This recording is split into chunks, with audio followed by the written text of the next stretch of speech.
दीपिका पादुकोण जो सबसे बड़ा नाम है, कल उनसे पूछताछ की जानी है। गोवा से वो निकल चुकी हैं। मुंबई आने के बाद कल सुबह माना यही जा रहा है कि इसी एनसीबी के दफ्तर में पहुंचेगी और सेकेंड फ्लोर पर आज जहां पर सिमोन खंबाटे से पूछताछ की गई है, वहीं पर उनसे सबसे पहला सवाल पूछा जाएगा ड्रग्स को लेकर कि क्या आप ड्रग्स लेती हैं। अगला सवाल, ये ड्रग चैट क्या कहता है। इस ड्रग्स को जब आपने मंगवाया था और उसके बाद आपने कहा जाकर इसको लिया था, कंजम्पशन के बारे में विस्तार से बताइए। उसके बाद अगला सवाल एनसीबी दाग सकती है कि जिस पार्टी में रात में आप शामिल हुई थी, क्या वो ड्रग्स पार्टी थी और ड्रग्स पार्टी में और कौन कौन से लोग थे। याद रखना होगा पद्मावत के प्रीमियर की वो पार्टी थी जिसमें बॉलीवुड के दो बड़े नाम जो मेल सितारे हैं वो भी उसमें शामिल हुए थे। तो यकीनन यहाँ पर मुश्किलें, और कहा यही जा रहा है कि देखिए अभी तो सिर्फ कुछ नाम है, 20 लोगों की गिरफ्तारी जिनमें ज्यादातर ड्रग पैडलर हैं। उसके बाद रिया चक्रवर्ती, शौविक चक्रवर्ती के जरिए जो नाम सामने आए, अभी तो बहुत सारे ऐसे नाम हैं जिनका खुलासा होना बाकी है। कई निर्देशक रडार पर है एनसीबी के, जिनसे पूछताछ के लिए उन्हें बहुत जल्द समन जारी किया जा सकता है। कुल मिलाकर स्थिति अब ऐसी हो गई है कि बॉलीवुड के इस ड्रग्स भरी थाली को साफ करने का कमर यहां पर नारकोटिक्स कंट्रोल ब्यूरो के अधिकारी कस चुके हैं और यही कारण है कि एक के बाद एक लगातार पूछताछ का ये लंबा दौर चल रहा है। लेकिन दीपिका पादुकोण अपने आप में सबसे ज्यादा अहम, ये जो ड्रग्स की छपाक है उससे बच पाना उनके लिए काफी ज्यादा मुश्किल होगा। ओम शांति ओम फिल्म के जरिए युवा दिलों में अपनी वो जगह भले बनाती हैं, अपने डेब्यू हिंदी फिल्म से शाहरुख खान के अपोजिट, लेकिन शांति की तलाश में डिप्रेशन से बचने के लिए क्या ड्रग का सहारा ये अभिनेत्री लेती थी, ये अपने आप में काफी ज्यादा महत्वपूर्ण हो जाता है और इसका जवाब जानना भी महत्वपूर्ण हो जाता है। क्योंकि जया साहा की ओर से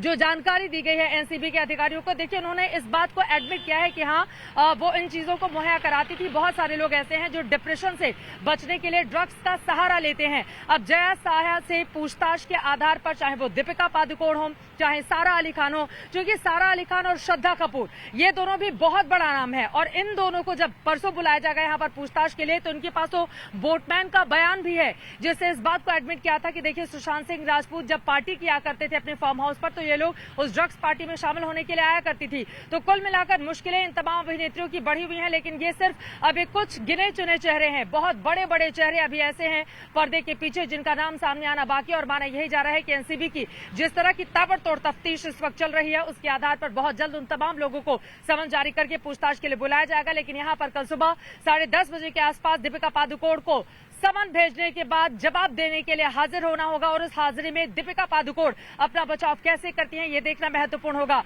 अगर उन्होंने कंज्यूम, देखिए जो लॉ है, चूंकि ये गैर कानूनी है, ड्रग्स हिंदुस्तान में बैन है, और अगर कोई बैन काम आप करते हैं, कोई गैर कानूनी काम आप करते हैं, तो सबके लिए, चाहे वो आम हो या खास हो, सभी के लिए कानून एक बराबर है।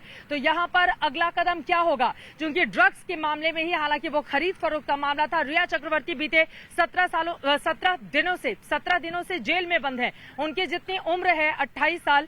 रिया चक्रवर्ती को अगर हम देखें, जो स्वीकारोक्ति उनकी ओर से की गई और जिस तरह से नाम लिया गया, चाहे सारा अली खान का हो या फिर श्रद्धा कपूर का हो, उसके जरिए बहुत बड़ी बड़ी बातें भी सामने आ रही हैं। तो कुल मिलाकर कल का दिन काफी ज्यादा महत्वपूर्ण। फिलहाल सिमोन से तो पूछताछ खत्म हो गई है, तमाम सवालों के जवाब उनसे लिए जा चुके हैं। 29 साल के सिमोन से बहुत सारे सवाल दागे गए, खासतौर से बॉलीवुड के बड़े बड़े चेहरों को लेकर कि उनको क्या ड्रग्स मुहैया कराने का काम आप करती थी या किसके जरिए किया जाता था, बड़ी बड़ी जो पार्टियां होती थी उसमें कौन कौन से लोग शामिल होते थे, और इसी के जरिए अब ये जो ड्रग का नेटवर्क है वो एक एक कड़ी जुड़ती हुई चली जा रही है और एनसीबी के अधिकारियों के हौसले बेहद बुलंद। यही कारण है कि जैसे ही सिमोन से पूछताछ यहां पर खत्म हुई, उसके 10 मिनट के बाद ही दो बड़े अधिकारी एनसीबी दफ्तर से रुक कर जाते हैं और अब जो जानकारी मिल रही है कि अंदर सवालों की अब लंबी फहरिस्त तैयार की जा रही है उन बॉलीवुड के बड़े बड़े कलाकारों के लिए, खासतौर से दीपिका पादुकोण के लिए, जिनसे कल एनसीबी के तमाम अधिकारी सवाल जवाब करने वाले हैं। और कल का दिन मुंबई के लिए ड्रग्स के मामले में काफी ज्यादा महत्वपूर्ण रहने वाला है।